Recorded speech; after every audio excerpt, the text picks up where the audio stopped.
Hey everybody, Tom here for Tom's Road Trippin'. It is the last day of 2025.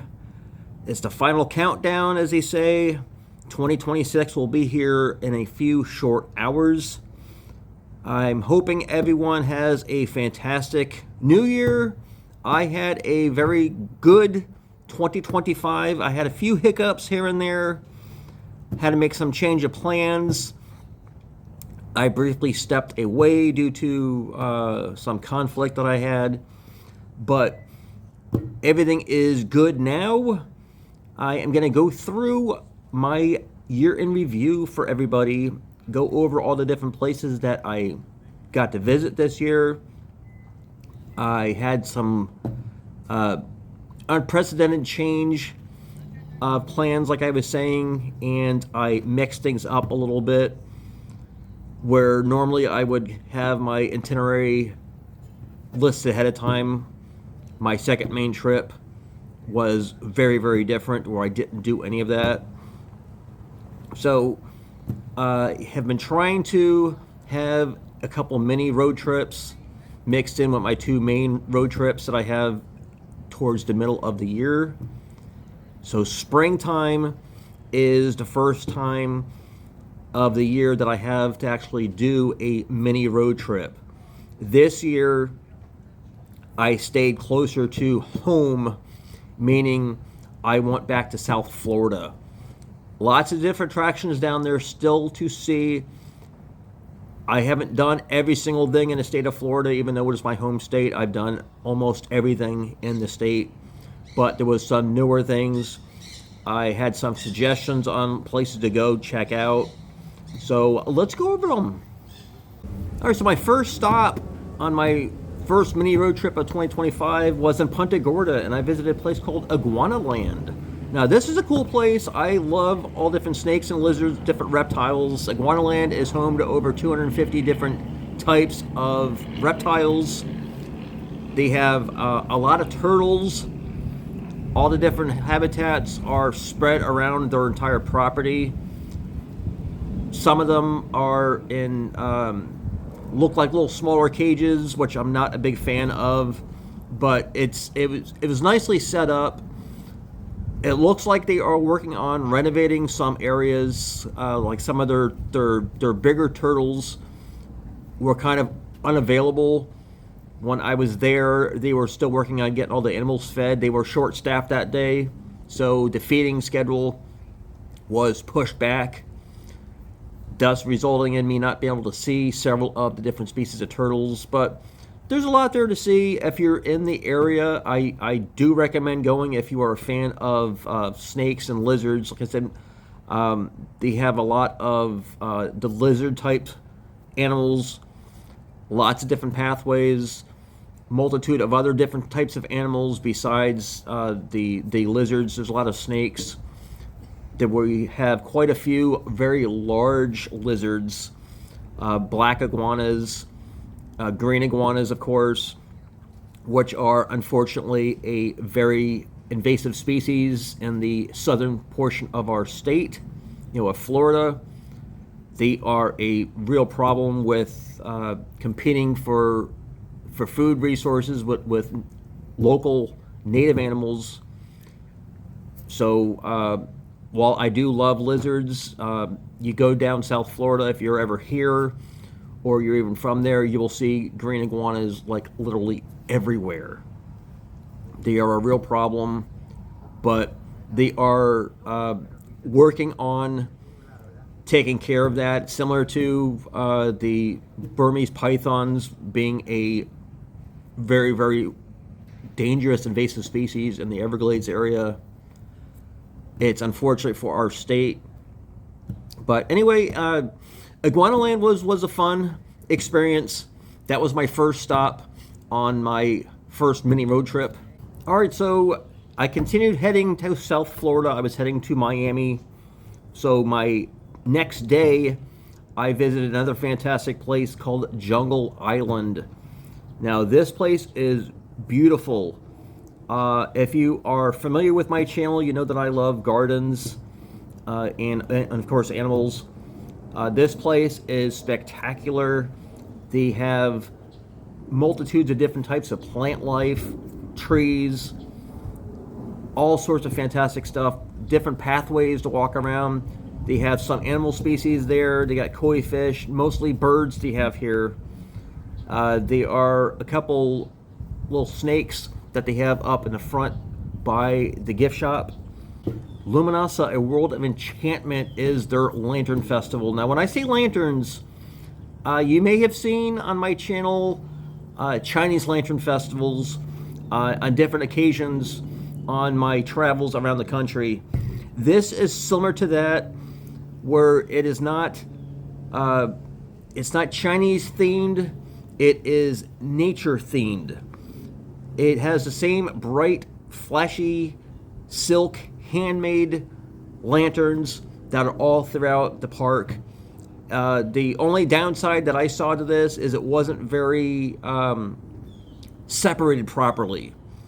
Where it had, on the map that I got, each little area is numbered and each area is a little bit different. Basically tells a story as you're going throughout the property. The layout of it wasn't exactly streamlined, but it was gorgeous, absolutely beautiful. So I stayed there. During the daytime, I enjoyed all of the park and all the beautiful plant life. And in the evening, I came back and enjoyed the Lantern Festival. And I was so happy I was there. I believe this is a yearly event that they have. All right, so the following day, I was still down in the Miami area, and I went to a zoological park called Monkey Jungle. It's a 30-acre park featuring over 300 different primates. A portion of the park is unavailable. They've had past damage from hurricanes in the past where infrastructure is not sufficient enough to have a good portion of the park open. Their pricing is reduced because of certain areas being accessible to the public. Now the interesting thing about this place is there's no cages for the animals, basically.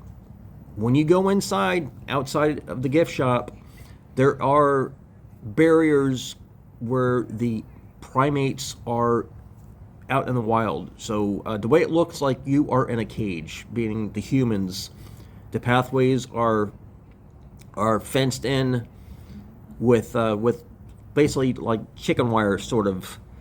And there are little dishes on chains where the monkeys can lower it down. You can choose to purchase monkey chow, that they call it. It's basically raisins or craisins in little boxes.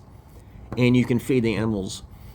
There is one portion of the park where they have a pond, and there's like a stadium seating, sort of, and they show how the monkeys can actually dive into the water. So it's a cool presentation. Towards the end of it, they take hard-boiled eggs, they throw them in the water, and you'll actually see the monkeys diving for the hard-boiled eggs. It's a real treat for them. So even though a good portion of the park is not available, after speaking to several of the staff there, they are working on obtaining funds. It's all nonprofit. They take donations.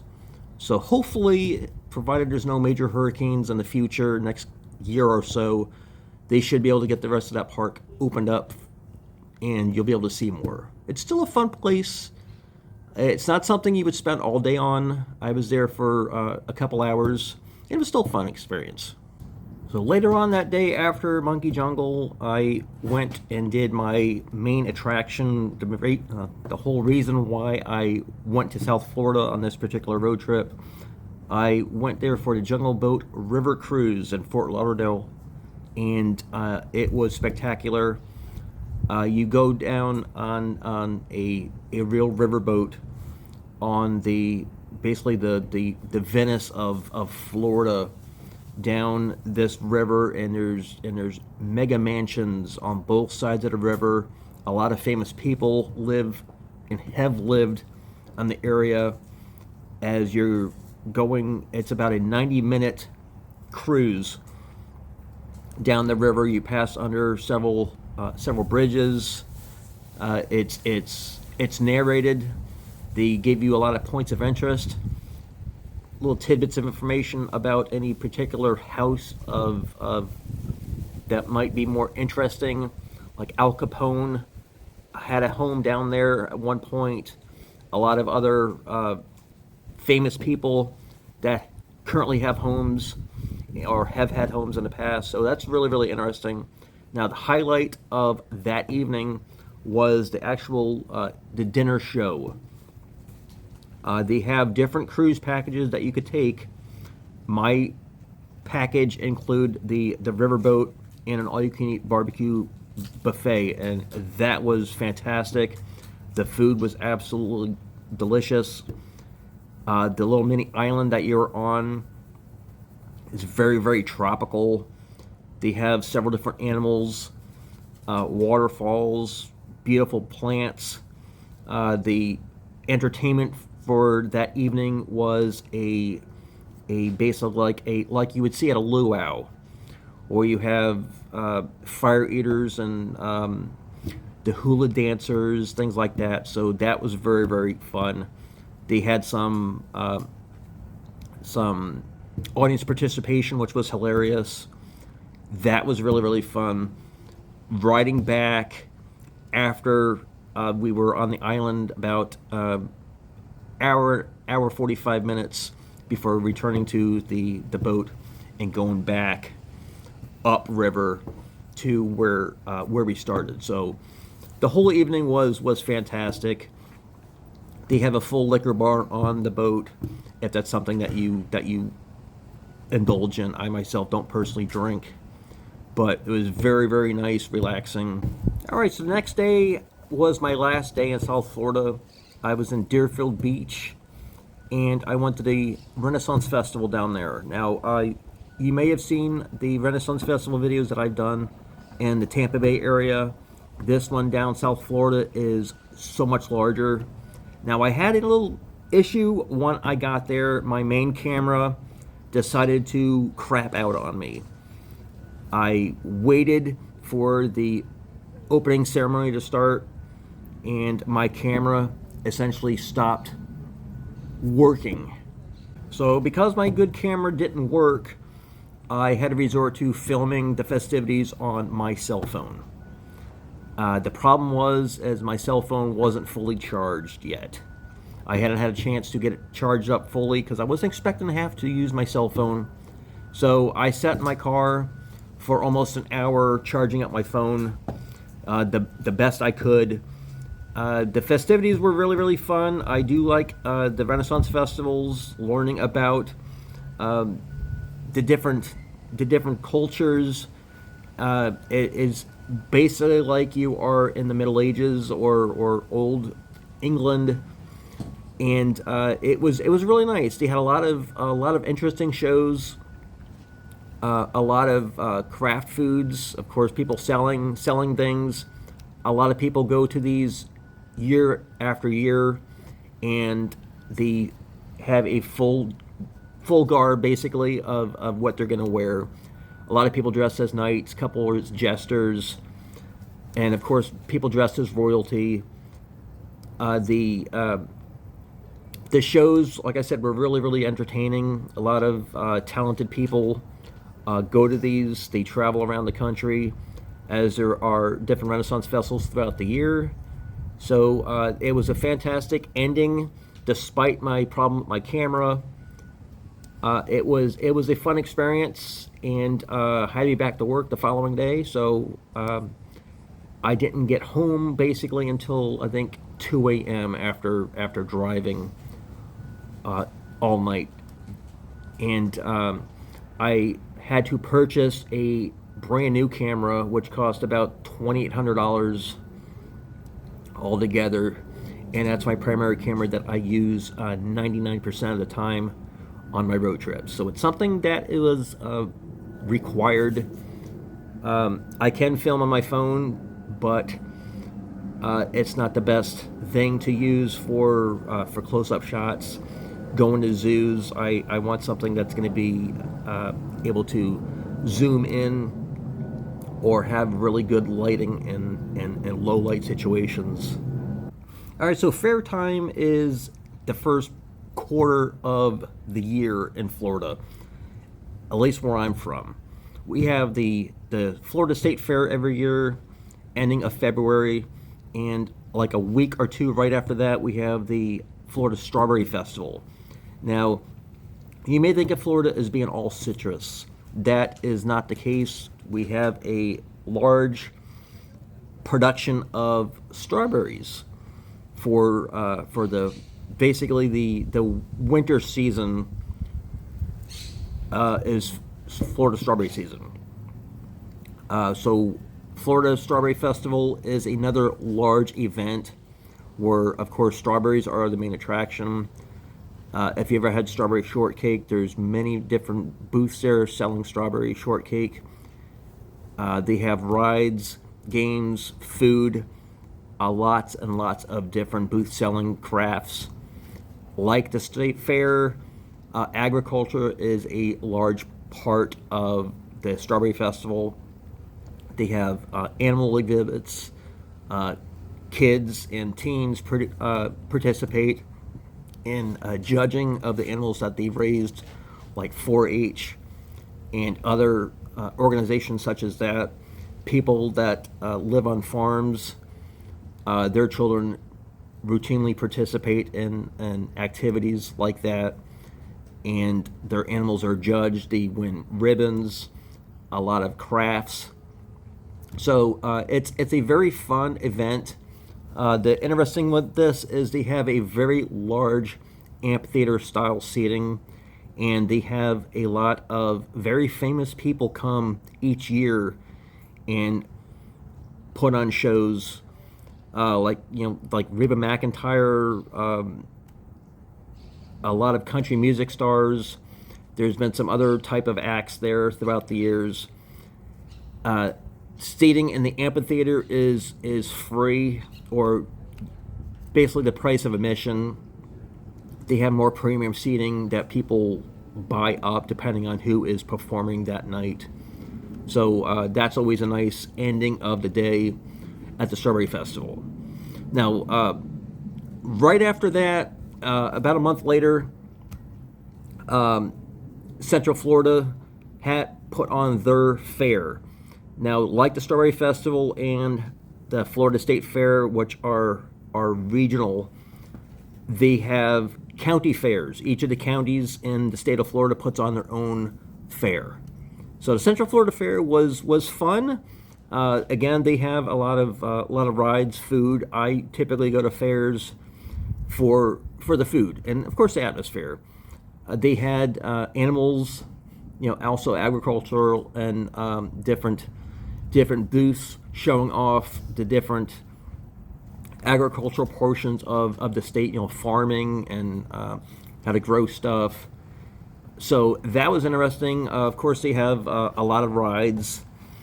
At my age, I don't really deal with fair style rides. I'm still a adrenaline junkie. You guys may be aware of that. I love roller coasters, so that's one thing I will still go on, unless it's at a fair or carnival. Usually the traveling style roller coasters I'm not a big fan of anymore. Just being in my 50s, unfortunately, I'm kind of out of that, where it would hurt, basically. Younger people could get away with going on rickety rides like that. I don't want to go through that anymore. So anyway, that was another fun event. So late March, I went down to Sarasota, which is considered still the Tampa Bay area, and I went to the Sarasota County Fair. This is another smaller fair compared to the state and the Strawberry Festival. They have a lot of similar stuff that Central Florida Fair had. They had a little bit more space, so they had a little more variety there. Again, the fair foods are my favorite, and learning about all the different animals, being an animal lover, seeing all of that stuff. So that was another fantastic fair that I got to go to. While I was down there, the next day I went to a Bailey Matthews Shell Museum. Now, this was another recommendation to me by one of my subscribers to go. Unfortunately, during my visit, they were doing a major renovation of their shell museum. They have shells from all around the world, all different sizes. They were renovating the main gallery area, so all of the shells were off-site. They were being cleaned and professionally mounted. So once that is reopened, it's going to be spectacular. Despite the fact that the main gallery was unavailable, they still had a lot of interesting information. You learn all about mollusks. They had some hands-on activities for the younger people. They had some touch tanks. You learn all about like snails and octopuses, clams, all sorts of different stuff. So that is a quite interesting place. So springtime is typically the first major road trip that I do each year. My plans needed to be changed because I had originally planned to go back to the Northeast to finish up the states up there, some of the things that I didn't get to do on my road trip from this past year. They were having several major weather-related events. While it may not snow and be really, really cold here in my state of Florida, Northeast still has issues with snow even in during springtime.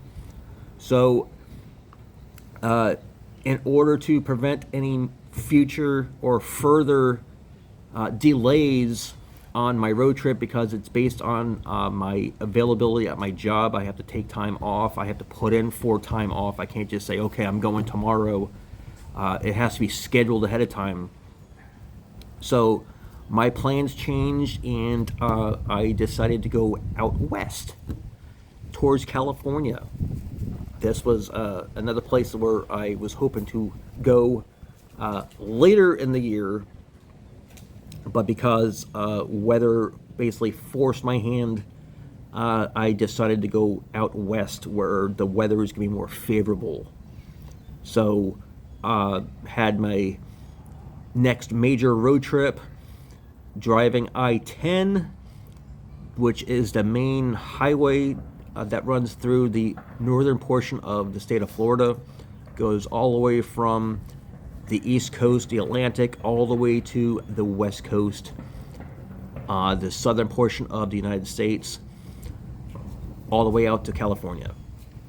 So that was my long drive heading out west again. So my first stop on my drive out west was actually in Tupelo, Mississippi. The day before, I drove 12 and a half hours and over 750 miles to get there. And my attraction there was a Tupelo Buffalo Park and Zoo. This is a drive-through safari-style zoological park. They have the drive-through portion. You have a chance to see a large herd of buffalo, hence being called Buffalo Park. They have other animals located throughout the drive-through portion of the park. They also have other animals in their walk-through portion. After you go through the drive-through, the walk-through portion, they have a lot of other different animals as you walk throughout the park. The cool thing about this place is the owner of the park, which was there that day. I mentioned that I do YouTube, and what I was there for, and she was thrilled. I actually got a first-class personalized tour on one of the park's carts that they use. One of the zoo staff there drove me around really close up to the buffalo and several other animals, explaining the different animals, how they got there. And it's also a rehabilitation place.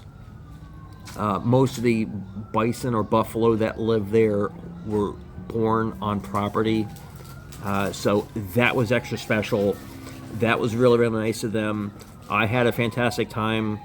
I was exhausted after driving all day the day before, but it was well worth it. A exceptional place if you are going through Mississippi and you have some time. I do highly recommend this place. Like I said, the drive-through portion was fantastic. Lots of other animals to see. The whole property is massive. I had fun with checking out the walkthrough portion. Some of the animals there are really, really cute. One of the cows, I remember, you get to feed the animals in the walkthrough portion, and so the interaction between myself and the other animals was really, really fun. It was a great start to my road trip. All right, usually on my road trips, the states I'm driving through, I try to finish off visiting attractions that I haven't gotten to in past road trips. The southern states in particular, as I travel them pretty frequently. Louisiana was my next state that I went to, and there was still a couple zoological parks that I hadn't had a chance to get to yet. There's so many different ones in each state. I don't have time to visit every single attraction in every state on my road trips because my road trips would take 2 months long. So in the allotted time that I usually have on my road trips, I try to visit as many attractions along a route as possible. So the next attraction that I visited was the Louisiana Purchase Gardens and Zoo. Now this was a really, really fantastic place. They have, as the name suggests, gardens. Their gardens were absolutely beautiful all throughout. The landscaping, very, very nice.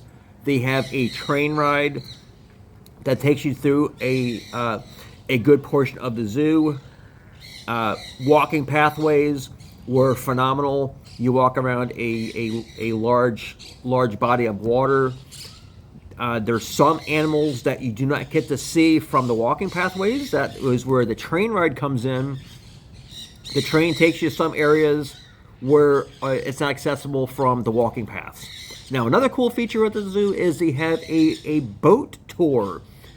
The boat tour takes you through swamps, basically. Now, I don't mean swamps like from the movie Shrek. Actual water swamps that are well known in Louisiana. Now, the boat tour is really, really cool because they take you to even more animals that are exclusive to the boat tour. The train goes through a small portion of the same habitats that you will see from the boat tour, but the boat tour is going to take you to see even more beautiful animals.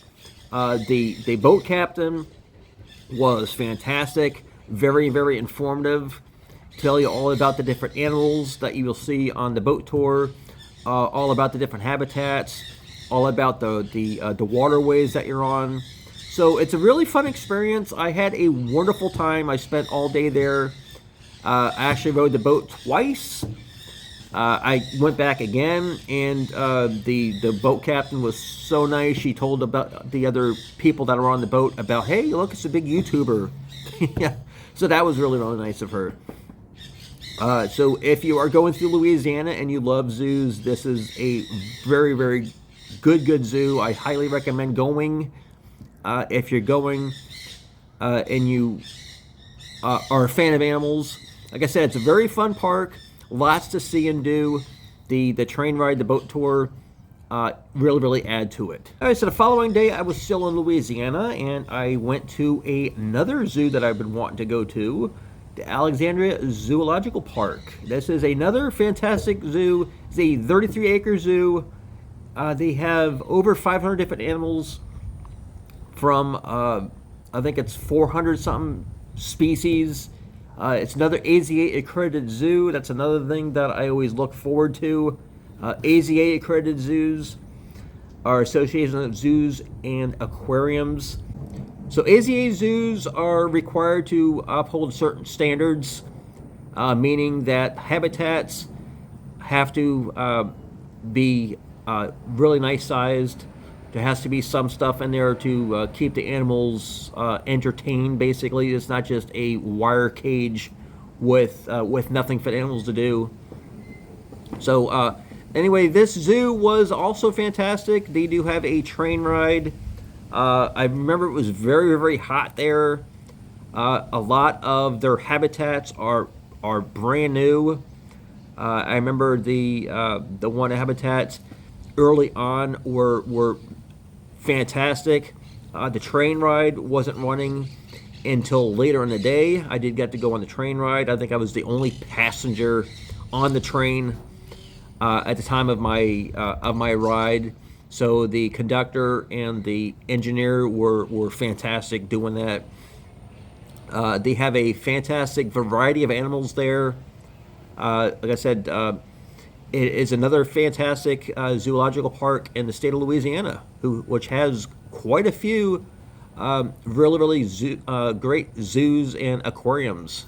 All right, so the next state to tackle was Texas. Now, Texas is a massive state for driving. Taking I-10, it takes almost a whole day to drive from one end to the other. And there was a couple zoos that I still hadn't visited. Frank Buck Zoo was my first stop once I reached the state of Texas. Now, I tried several years in a row to get to the Frank Buck Zoo. It seems that every time I attempted to go there, I had to change plans because of rain. Now, it was well worth the wait. It's a small zoo, but the way they utilize their land is very, very impressive. Their main feature that they have there is an elevated savanna. Now, what that means is, despite their small footprint, a good portion of the land that they have is dedicated to their savanna exhibit. And the pathway is an elevated boardwalk. It's probably about 20 or so feet off the ground, goes around the entire perimeter. And the animals that they have there, you have a fantastic view. They have zebras, they have giraffe, they have a couple other odds and ends there. There's a really cool. They have a donkey. I know that's not Savannah area, but it's in the same area. They have a lot of other animals there. They have bears. They don't have any real big cats. Like I said, the overall design of this zoo was fantastic. I was so impressed with this zoo being such a small property and the way it was set up and the way they utilized their property. I was very, very happy that I actually got to go there this time. I guess, again, it was well worth the wait. One of my favorite zoos in the state of Texas, as a matter of fact. All right, so the following day, I got to go to another zoo in Texas that I've been wanting to go to for several years. Abilene Zoo, located in Abilene, Texas. This is a very small 16-acre zoo, but they actually have a really nice variety of animals. They have animals there from representing 250 different species. They have lions, they have giraffes, they have a really exceptional reptile house. Like I said, I love snakes and lizards. I know snakes and lizards aren't to everybody's taste. I have always been a fan ever since I was a little kid. Been fascinated by snakes and lizards growing up in Florida. We have lots of different lizards. The brown anole is the most common garden lizard that we'll have near where I live. They have all sorts of other animals. They have a Madagascar area, which is relatively new. They do have a train ride that goes through a good portion of the property. Pathways are very nicely laid out. It's a real nice park. They have a lot of trees, so a lot of the pathways are nicely shaded. So even if you go there on a hot day, the shade and the way the trees are makes it so much cooler and more comfortable. Very popular with families, with little kids. So there was a lot of young families there. Very, very enjoyable. I was glad I finally got to go to that zoo. That basically completed the majority of the zoos in the state of Texas. There's so many that it's literally taken me, I think, 5 years to get to everything. So that was another fantastic stop on my drive across Texas. All right, next state that I went to was New Mexico. That starts to get into the more hot areas, dry heat of the country. Where I'm from, in the state of Florida, we have humidity to contend with, and humidity is oftentimes much worse than actual heat. Now, out southwest portions of the state, there's very little humidity. So the heat itself is not as bad, or you don't, it's hard to tell without the humidity. Any sweat that you have, because it's a dry heat, evaporates very quickly. So the heat can get to you quickly without realizing it. So the next attraction that I went to was in fact another zoo. And this was one of the oldest zoos in the southwestern portion of the country. So I found myself at Alamogordo, New Mexico. So the zoo that I went to was called Alameda Park. Very, very small facility. While I was there, they were working on updating their infrastructure, putting in all new lights, fiber optic cables. The design of this place was really, really nice. They utilized their small footprint. Very, very nice. They had a nice variety of animals. A couple of them that were not available because of the aforementioned renovation work they were doing. The wolves, which are one of my absolute favorite animals. I have a lot of wolf shirts that I wear to all the different zoos that I go to. I got some new ones for Christmas this year. I will be showing them off on future road trips. So I was a little sad I didn't get to see the wolves, but again, I got to see all the other animals there. They have alpacas. They have some black bears. They were quite entertaining. One of the aviaries, there was actually a rooster that was in between the two sets of doors. Someone had left the door open, and the bird got in to the in-between portions. Now, I wasn't sure when I saw it if it was supposed to be there. If it was supposed to be outside the habitat or inside the habitat. So I went and found one of the zoo staff because I was concerned for the well-being of the animal. And I inquired about, hey, is this rooster supposed to be inside the habitat or outside? Turns out it was supposed to be inside. So the staff member actually went in and got a big pole, because roosters aren't always very friendly. So he was managed to get the animal back inside the habitat. Thanked me for alerting them to it, and I filmed a little bit of the rooster. The rooster seemed to be very appreciative. Of course, I didn't get too close to it because they can be aggressive at times.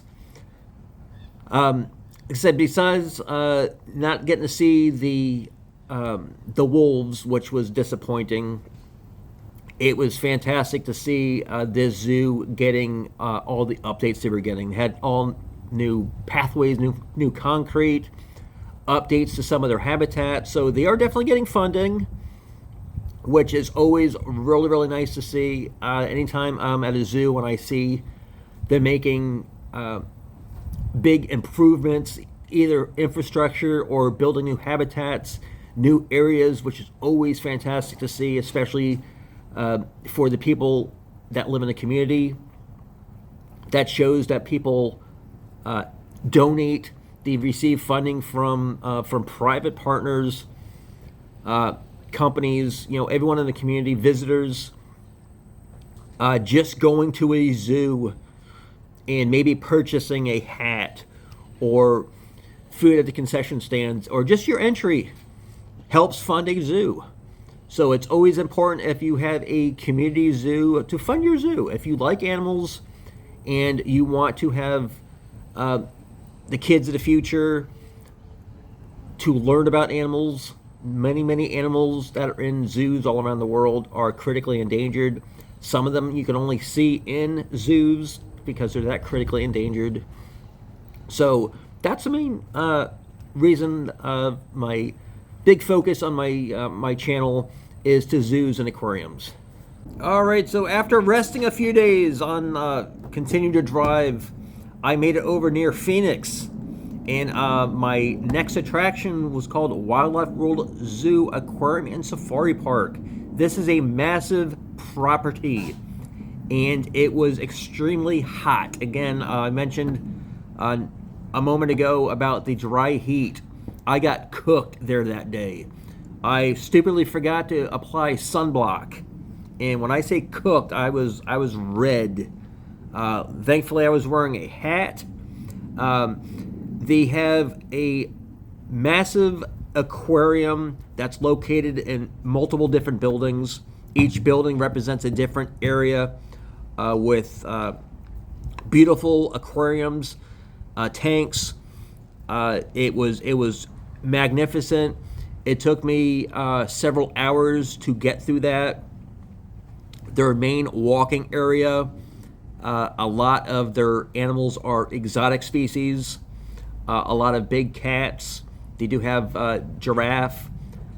They have multiple different rides, most of which were not running at the time that I was there. They have a zoo train, which unfortunately was not running. They have a large skyway, like a chairlift. They had a log flume, which was running, and after you do the aquarium and the walking pathways, they have a section of the park called their safari park. Now they have a tram ride. All the rides there, I believe, are $6. The tram ride takes you through different habitats featuring many different animals. You go through different gateways. They have several different types of storks, tortoises, zebras, ostrich, a lot of different primates. They have a lot of water there for the different animals. Now, after going on the safari tram tour, I went back along the pathway of the safari tram and got some better views of some of the animals that I got to see from the tram tour. I did not have time to do any rewalks at this particular zoo because of the major size of it. It literally took me the entire day that they were open to get through everything. I barely made it through everything before the day was up. So again, not used to having such dry heat. I was ill prepared for the effects of it. So it did a toll on me that day. So I was very tired and overheated after that day. It was well worth it though. It was a fantastic experience. That zoo was split into, I think, 3 parts, which is unprecedented. I've never had a 3-part zoo tour. So it basically was 1 day for the aquarium and 2 days for the rest of it, I believe it was. But they have a lot of different animals. Some of the animals are in multiple different habitats that you would see in the safari portion. And I guess you do that so that way if you don't participate in the safari, you'll still get to see a good portion of the animals. They had a couple areas that I didn't get a chance to get into. Their Australian area. I've seen kangaroos and wallabies and emus multiple different times. So that wasn't a huge disappointment, as it's not something I'd never seen before and documented on my channel. So anyway, that was again, the heat really got to me, but it was a fantastic experience and well worth the visit. All right, so my next stop was in Prescott, Arizona, and this was another zoological park. So I visited Heritage Park Zoological Sanctuary. This is a rescue and rehabilitation zoological park where they give permanent homes to native and exotic animals. All the animals have been rescued from different reasons. Some were seized from private collectors. Others were injured and unable to be released into the wild.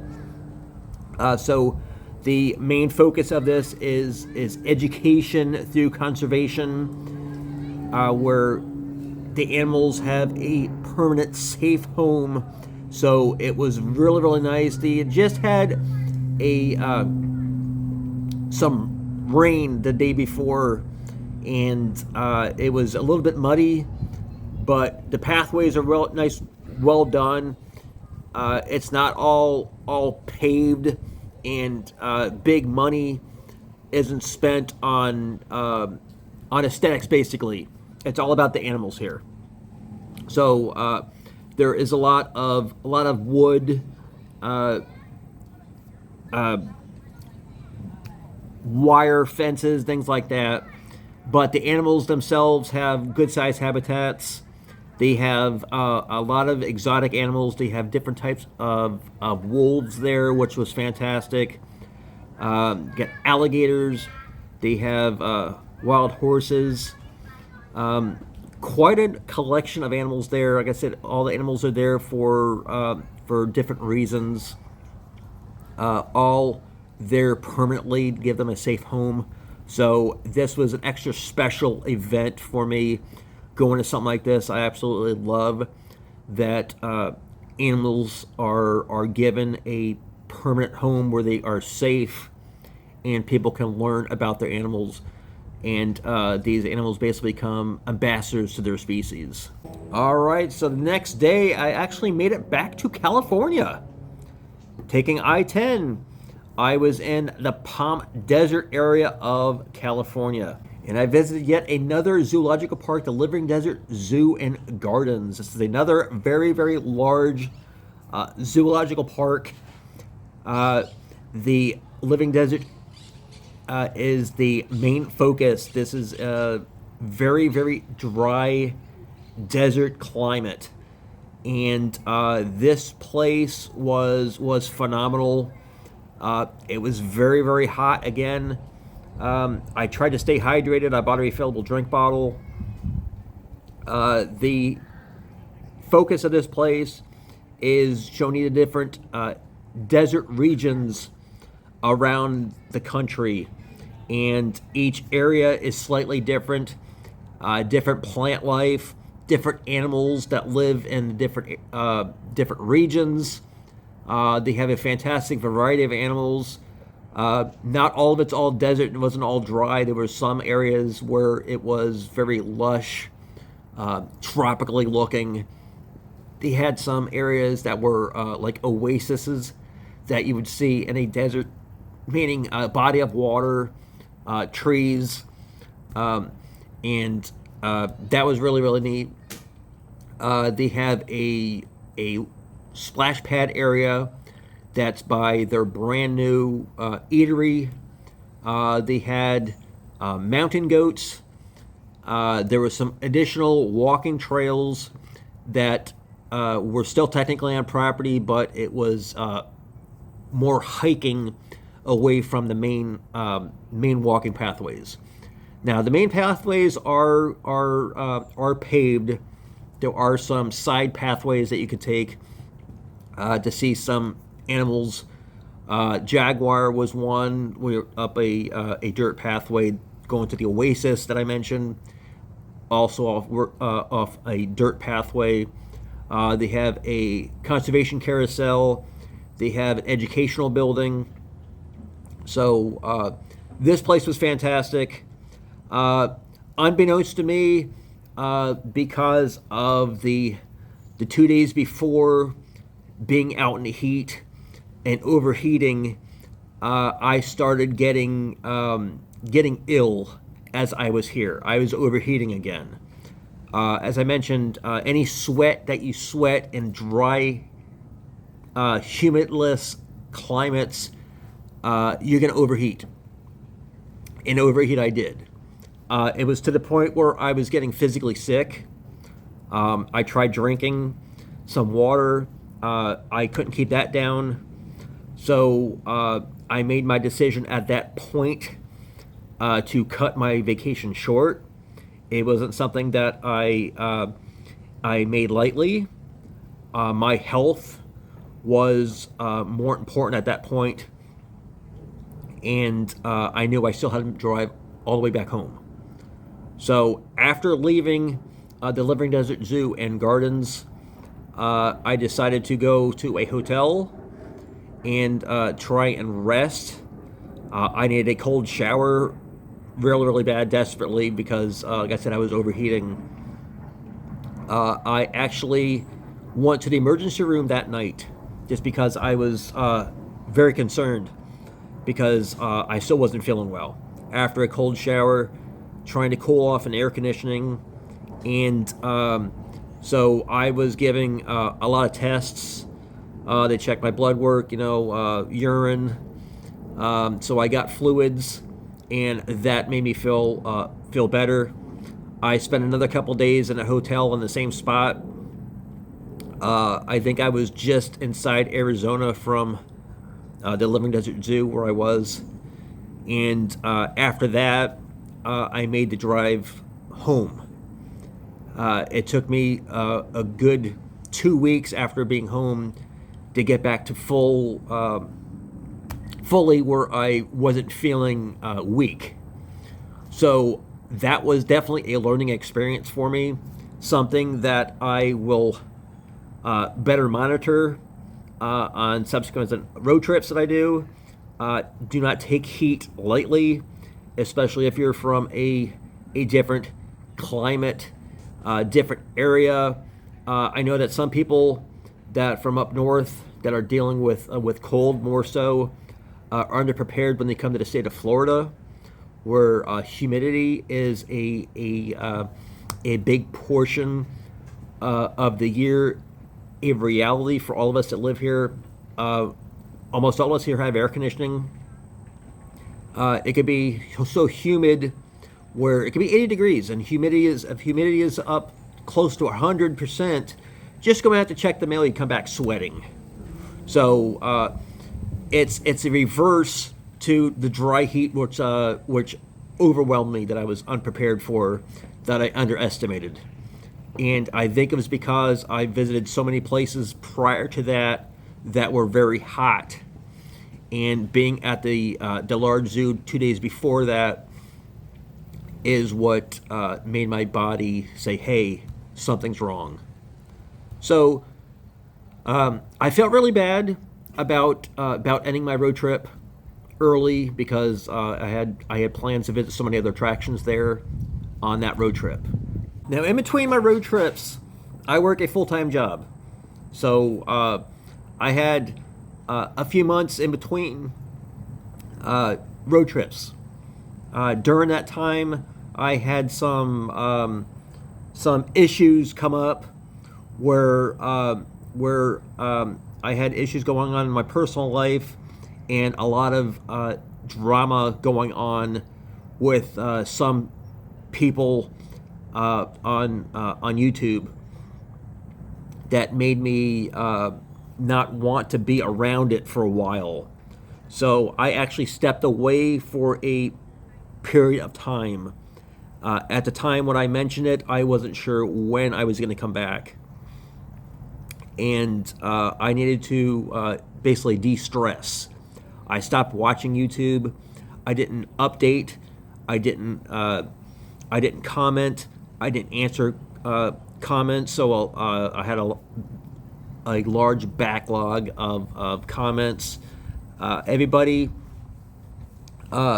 seemed to understand doing it for over 10 years. I needed time to de-stress and basically live my life. And as the time went on, I started feeling guilty about not doing the things that I promised you guys, my viewers, my subscribers.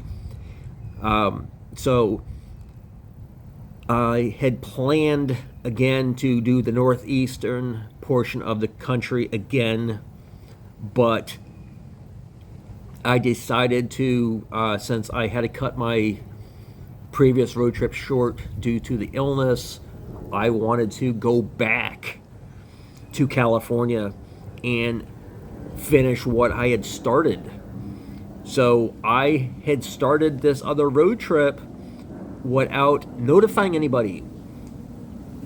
This was a unscheduled road trip, basically. I wasn't really sure where I was going. I knew I was going out west back to California, but as far as where I was going on the drive there, so it was basically unplanned, unscheduled. Where I went was thought of the day before or the day of.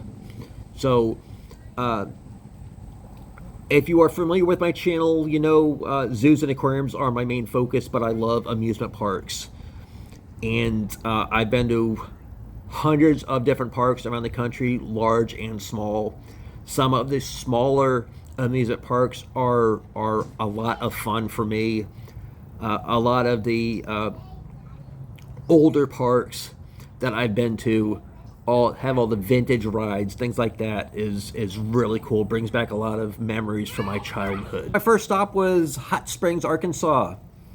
And I went to a very small amusement park called Magic Springs. The interesting thing with this place is they have a small water park that is portion of the property that's included with park admission. They have your typical small park rides. They had multiple different roller coasters. They had a few water rides. It was fun. There was a couple roller coasters that were actually not in operation. One of them, they were waiting on parts. It's a seasonally run park, a small footprint, but it was actually pretty fun. It was a nice start to this basically unprecedented road trip. I had a lot of fun. The water park was very small, but it was very nice to cool off after walking around the park, doing the water park to cool off. I was able to enjoy more of the park, had a bite to eat, and that was fun. Like I said, I like the smaller amusement parks sometimes better than the very large, like Six Flags or the larger corporate-owned parks. All right, next stop was Albuquerque. Should have made right turn to Albuquerque, as the Bugs Bunny used to say. So I went to another regional amusement park called Cliffs Amusement Park. This is another smaller footprint amusement park, similar to Magic Springs. Multiple different roller coasters. They had a really, really good wooden roller coaster. The thing here is that I was wearing my GoPro. I had a full chest harness with my camera. Went through full security. No one said a thing. I rode the first roller coaster, the wooden roller coaster. They saw me wearing the GoPro. I recorded the ride on the wooden roller coaster. After I got off the wooden roller coaster, I'm still filming my tour. I go to get on the water flume ride.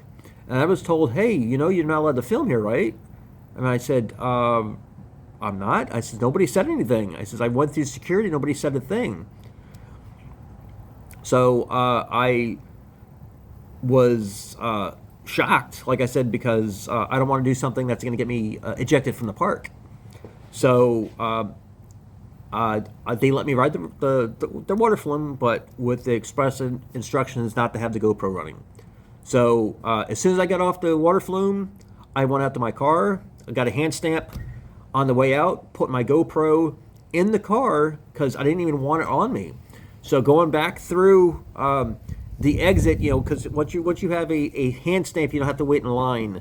And one of the security guards was like, "Oh, you're the guy that was filming." So that was pretty pretty annoying because, like I said, I went through full security, and it's not something I'm going to do that would get me ejected from the park. Anyway, besides that little snafu, they have a train ride. They have a couple different kid areas. They have a lot of new kid rides. One of the roller coasters is a spinning roller coaster where the track is like a figure-8 track, unlike a typical spinner, which would be like a wild mouse. This was a newer ride. They have some. The time I was there, they had some other new stuff coming up, being constructed. Again, they have a nice water park where this water park was more of a splash pad. They have a big structure that has multiple different slides on it. They have a big giant bucket that dumps water on you. So again, that was nice just to cool off a little bit. Did the train ride, had some food, enjoyed the atmosphere, did the full tour for you. So that was a nice, fun experience. All right, so the next day I found myself back in Arizona, and the pathway that I was on, I ended up going to the Grand Canyon National Park. This was another place that I really wanted to go to. I had just never been in that particular area before. So I spent a couple days there. The canyons were magnificent. They have walking pathways, and you get a really good view of the different areas of the park. They have bus service that takes you to the different areas. They have lots of walking pathways, a lot of hiking trails. The cool thing about this is, depending on where you are on the property, you have excellent views. There is one area that accessible only on the Red Line bus, where you actually get to see the Colorado River. All the other views are the river is hidden basically below the canyon. So that was fantastic. There's a lot of cool stuff there to see, not just the canyon. Of course, that's the main attraction. A lot of people go there and camp. There's multiple different hotels. There is a train depot where they train. I got to see the train coming in, the train coming from the closest town below. Driving from that town to the canyon is like an hour or so. Very boring drive, but it was a fantastic experience. I really enjoyed that. I'm hoping to visit more national parks around the country as I get to them. I have a few in my plans for 2026. Hopefully that comes to fruition. Now, I noticed on my drive up to go to the canyon that day where they had a deer park. Now, I've been to deer parks that were part of zoos in the past, so I was very interested in this. So the following day, I went to the Grand Canyon Deer Park. Now, this was a really cute place where it happened to be the day that I was there. They were repainting the main gift shop entry building. So there was a few animals that were displaced temporarily because of that. Now, you are given the option to purchase pellets where you can feed the deer. Any of the deer, they have a lot of reindeer. There are several other different types of animals. They have some goats.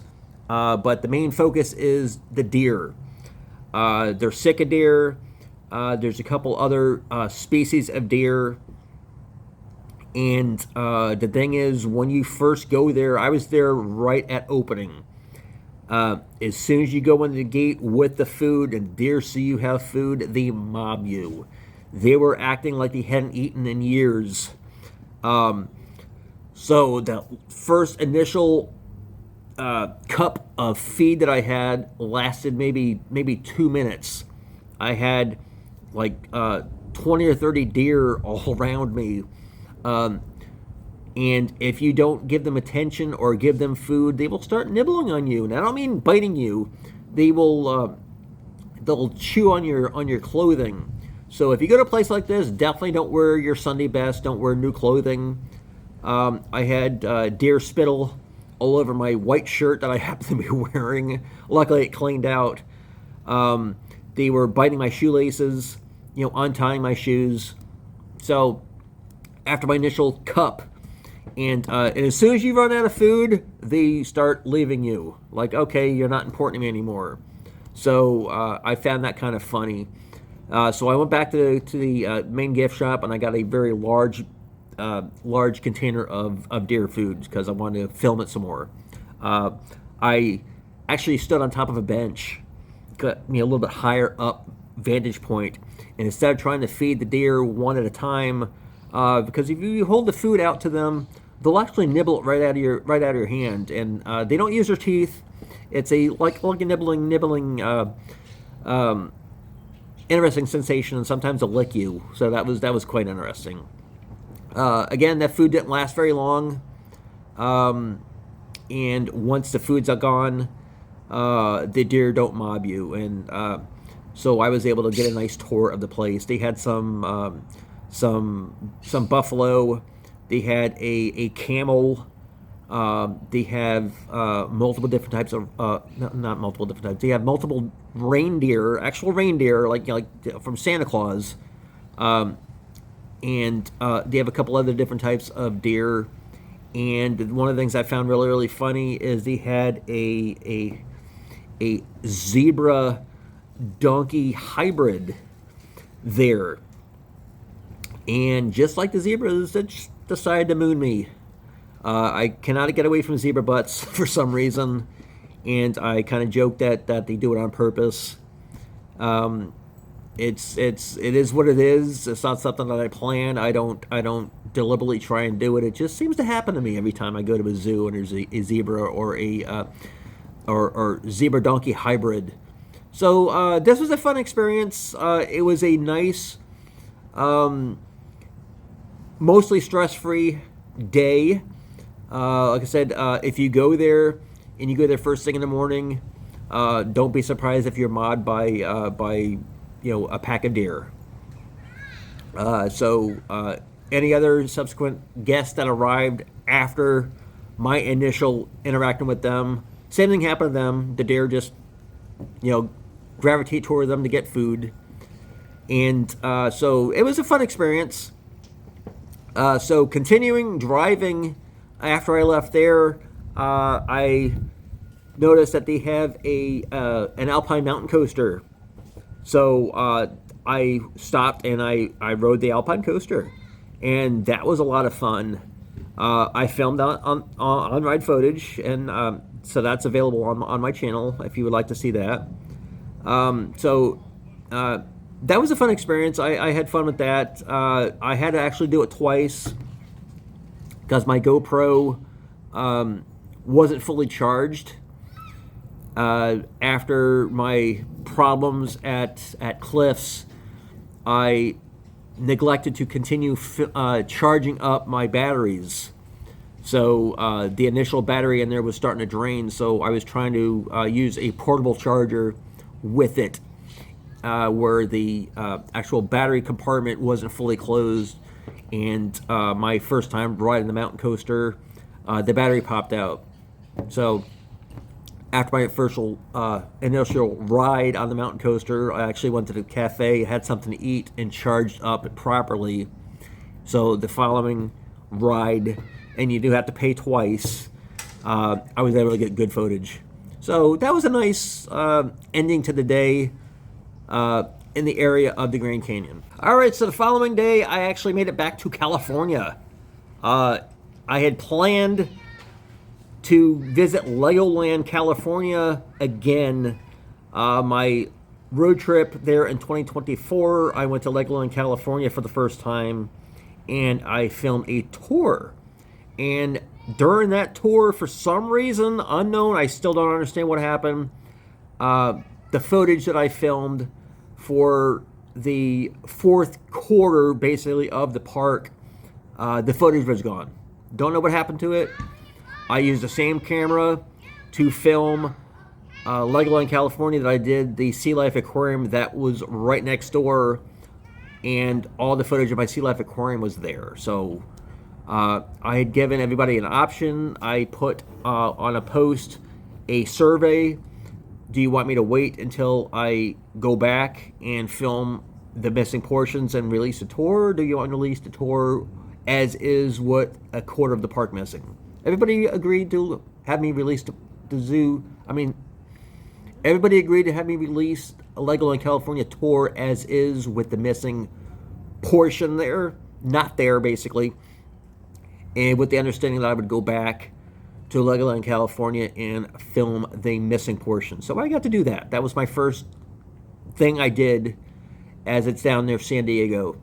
So I went back to Legoland California. I visited and I filmed initially the missing portions of the park, and I walked the entire property just to see anything that was either new or not open during my initial visit the year before. So there were a few things that were different. They have a new area opening up soon that they're constructing, new ride. The water park was open this time, and the Dragon roller coaster was open. So that was fun. I was only there for a few hours because I was basically there just to film the missing portions of the park. So after that, I still had time. So I went to a smaller footprint zoo in the Santa Ana area of California, the Santa Ana Zoo. This was a fun zoo. It's a, like I said, smaller footprint zoo. They don't have any very large animals, but they have a nice variety of animals. You're just not going to see elephants and big cats, things like that. But it's a very nice zoo. Their pathways are really nicely laid out, so you're not having to backtrack a lot. Some zoos that I've been to, there's lots of side pathways. You got to backtrack constantly. This zoo was very nicely laid out, and it didn't take too long to go through. So it was good to be able to do 2 attractions in one day. All right, so the next attraction that I visited the next day was the Birch Aquarium down near San Diego. This place was fantastic. They have a really cool thing here is they have a real kelp forest using real kelp. They actually have a filtration system that brings raw ocean water from the Pacific into that habitat. So it always has fresh water from the actual ocean coming in. Most zoos that you go to that have kelp in them, the kelp is not real kelp. They have a really cool area that has otters, sea otters. I absolutely love otters, seeing them swimming around. They chase each other. It's always nice to see when they have multiples. They have, I think, 6 or 7 of them there. So multiple floors. A lot of cool information that you learn. They're different areas. Their tanks were absolutely gorgeous. Like I said, the highlight of that place is absolutely the kelp forest. Massive tank. Multiple floors high. Lots of different fish species that you'll see in there. So that was a really, really fun aquarium. And absolutely highly recommend that if you were in the area and you like aquariums. It's not so large where it's going to take you the entire day, but prepare to spend several hours there to enjoy everything. All right, the following day I went to Big Bear, California. This is near Santa Ana area that I was the day before, up in the mountains. The drive there is winding road. They had a massive fire in that area several months before my visit there, so you can actually still see all the charred area. They had to redo a big portion of the roadway. I was heading up there to Big Bear Zoo up in the mountains. It's a resort area where they have skiing during the winter months. The first stop that I did there was another alpine roller coaster. So I decided to stop there first, as it was first thing in the morning. They have a really good alpine roller coaster. They also have a alpine slide. Now, the difference between an alpine coaster and alpine slide is an alpine coaster, you actually are attached to the rails. Alpine slide, you're basically on a cart, and you're on a concrete pathway. You're not attached to it at all. It was fun. I had a little accident on there where I took the turn a little bit too fast. That was filmed, and I crashed, basically. I got some pretty bad road rash, basically. On my elbow, you can actually still see it's basically scarred. My knee, which was pretty skinned up too, healed up pretty good, but my elbow is, I guess it's going to be like that. Probably it'll eventually darken. It was extremely painful for a few months, actually, and because of where it was on my elbow, I kept hitting on stuff, inadvertently, and it would break open, and it was terrible. So I definitely learned a lesson on that. If I choose to go on an alpine slide again, I will go a lot slower. So after that, I actually went to a Walgreens and I got some wound cleaner and some gauze, and make sure the wound was cleaned up, because they used something to make it it's slick, some white powdery stuff. I'm not sure exactly what it was. So that was all on the wound, so I made sure the wound was cleaned up so it didn't get infected. So I didn't want to let that ruin my day, even though I was in pain. I went to Big Bear Zoo. Now this is a very small zoo, but it was gorgeous the way it's all set up. They have a nice variety of animals. They have several black bears, even though one of them was more of a brown color. They had some raccoons, several different bird species. They had some wolves, really pretty white wolf. They had a couple of different cicadere, a couple other different types of animals. They had a grizzly bear, even though he decided to stay in his culvert, more so. There was a couple foxes, and there was one of the other big cats. There was a serval there. I think there was a serval. Anyway, that was a really nice experience. The pathways were nicely laid out. It's all done very nicely with wood.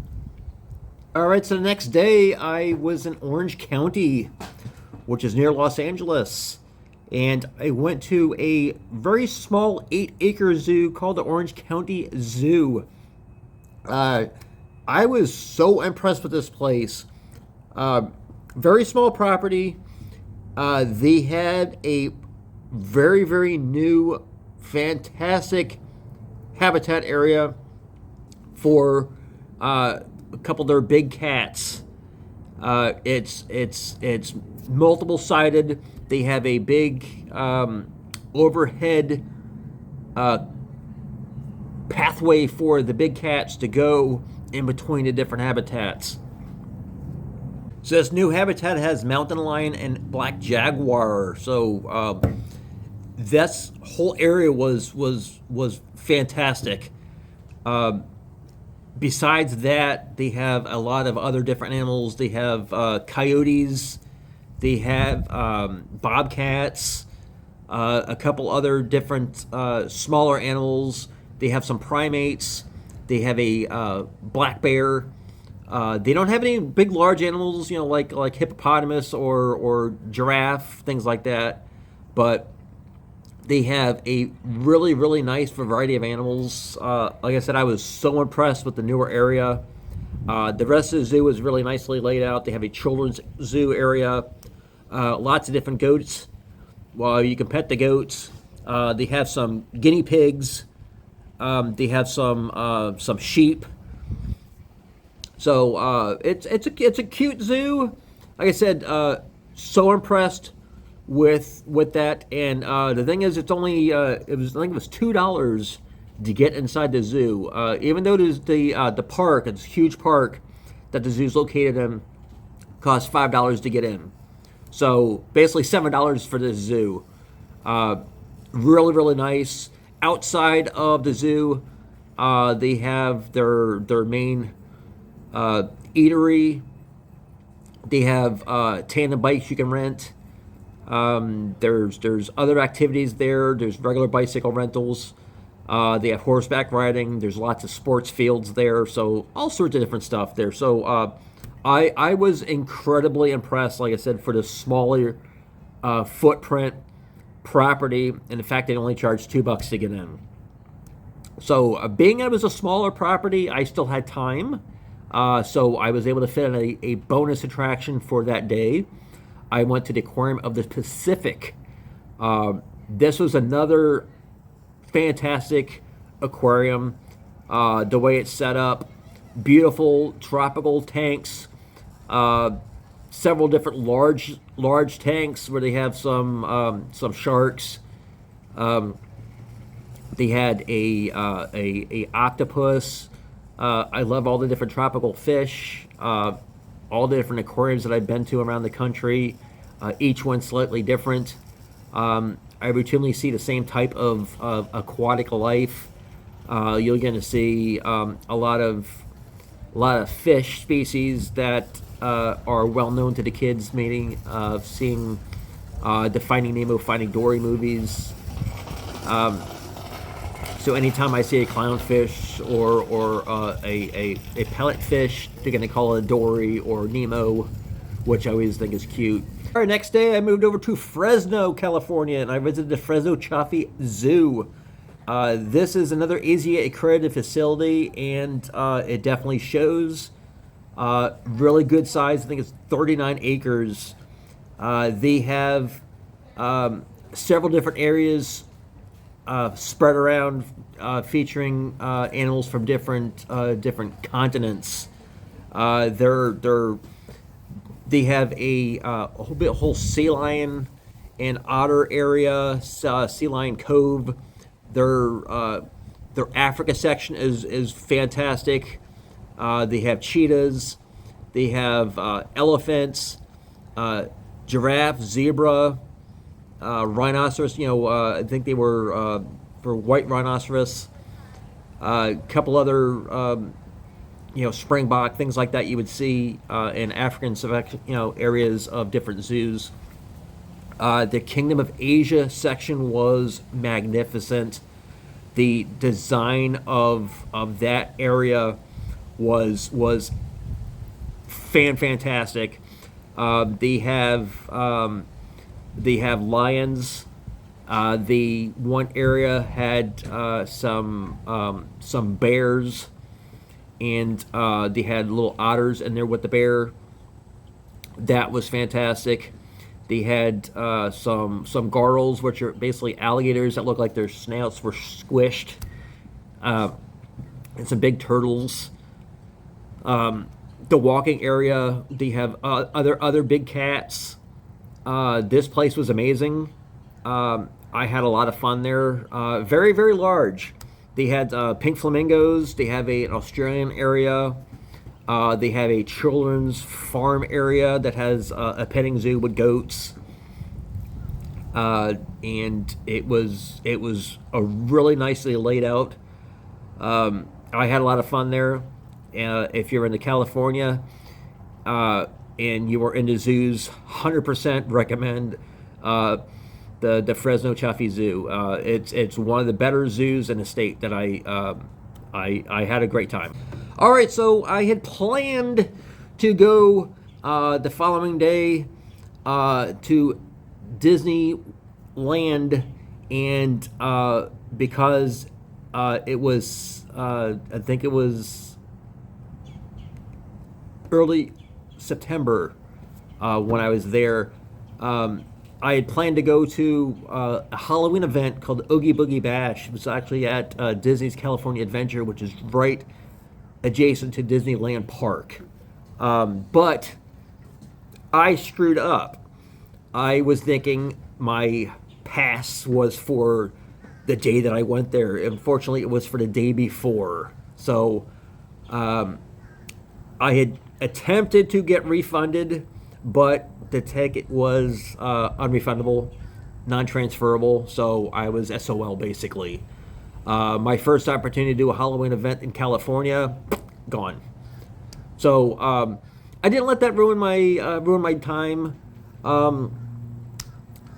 So what I ended up doing is I had a 2-day pass to Universal Studios Hollywood. This was another very anticipated park that I've been wanting to go to for years, since the first time I went to California, I think almost 6 years ago.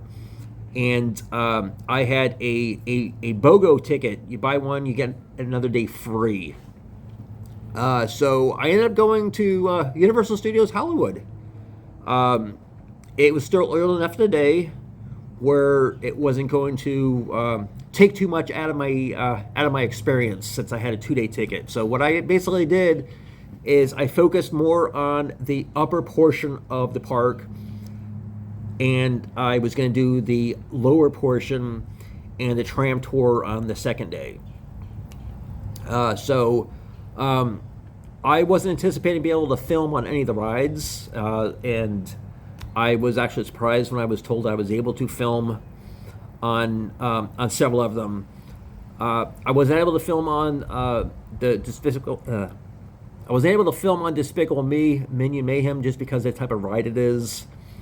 But they have another ride right next door that I was able to film on.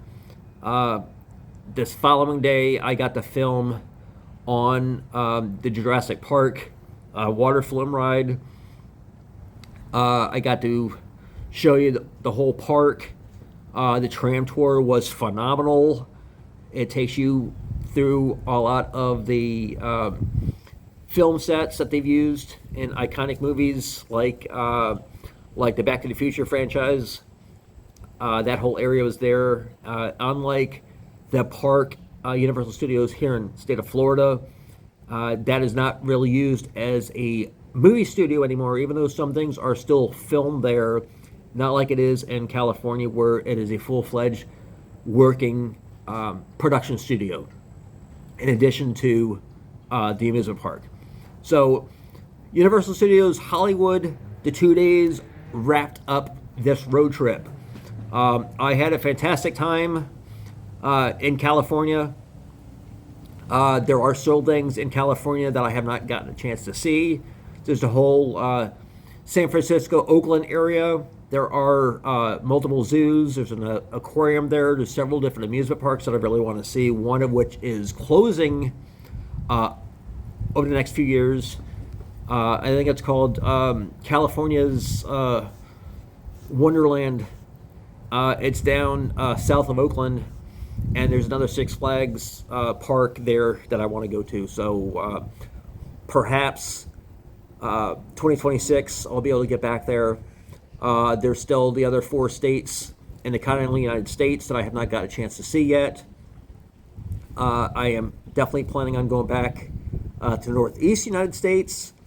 So after this other road trip, I was concentrating on getting the footage edited. Editing takes time. Stuff that I film, I have to piece together. Some things that I film more than you basically see. Some things are repetitive.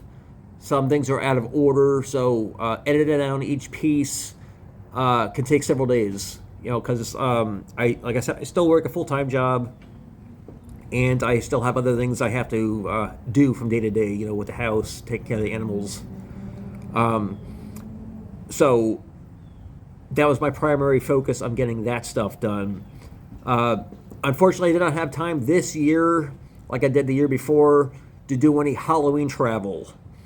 I was not able to get time off from work, and money situation, I wasn't able to afford basically to go anywhere. So I tried to make up for that for Christmas. I did multiple different things for Christmas.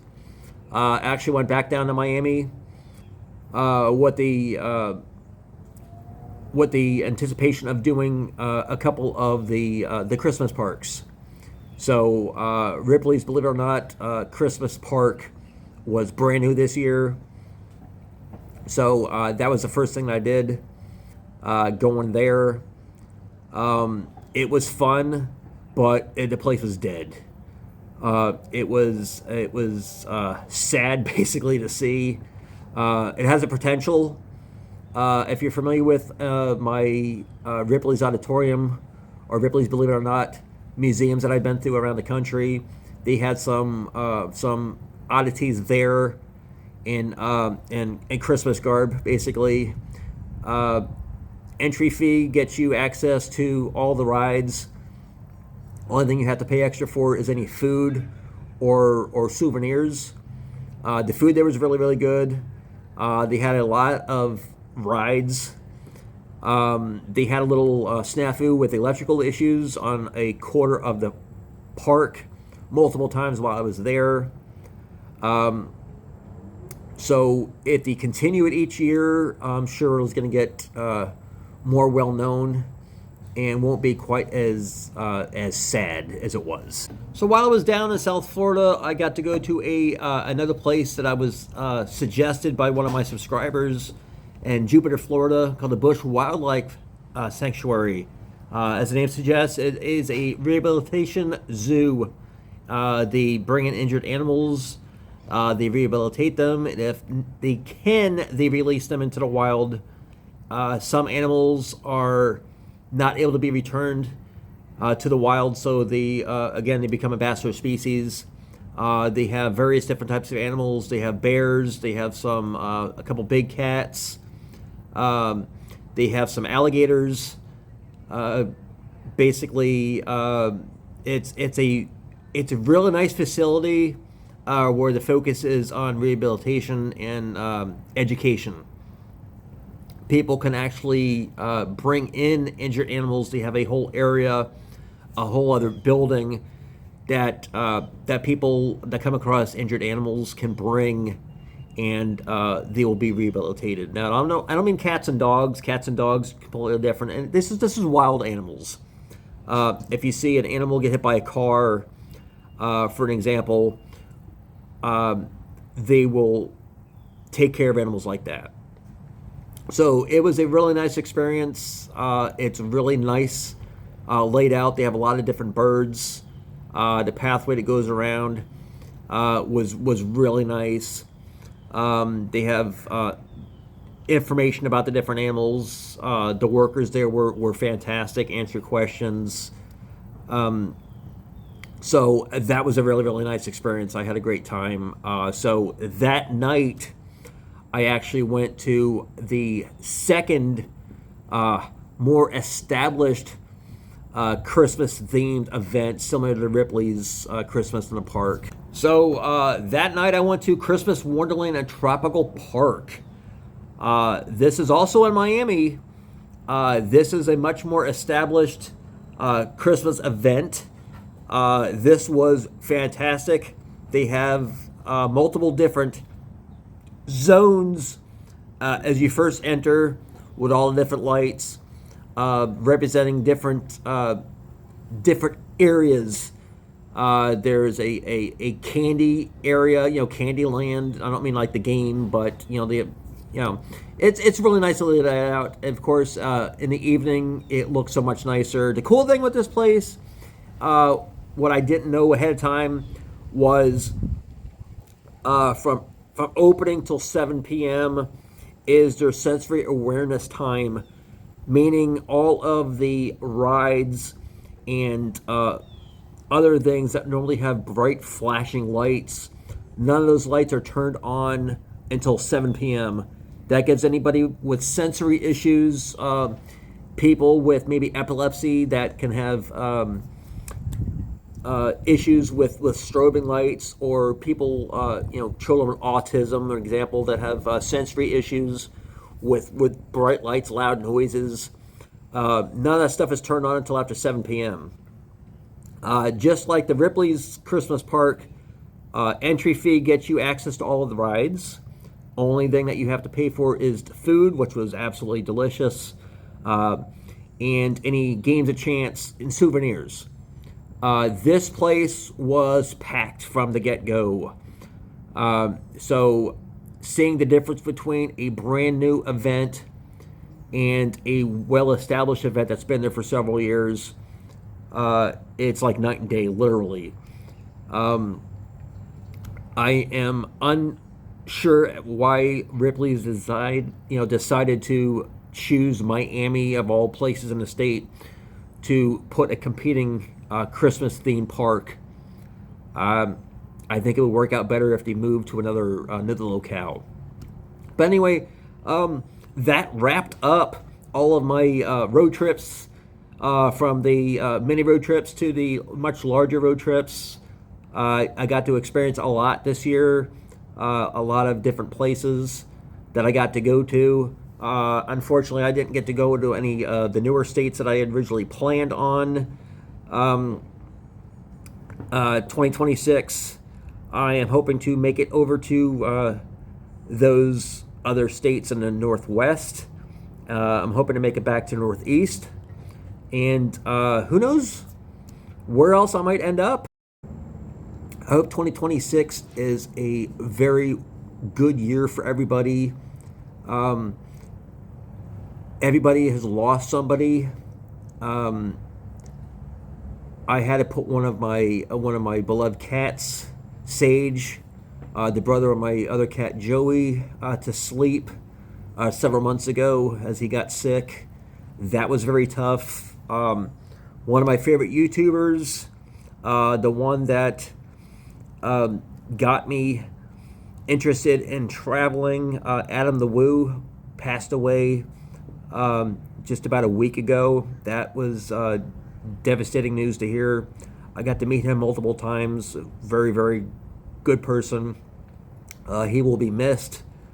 A lot of people have put out tribute videos. Live every moment to its fullest, basically, is what I'm saying. Treat every day like it could be your last, because you never know when it can be. Spend time with family and friends. If there's a member of your family that you are not getting along with, deal with it. You never know when that person's going to be gone. There's no second chances. Once someone's gone, that's it. Just their memories are left. I hope my videos will be around after I'm gone.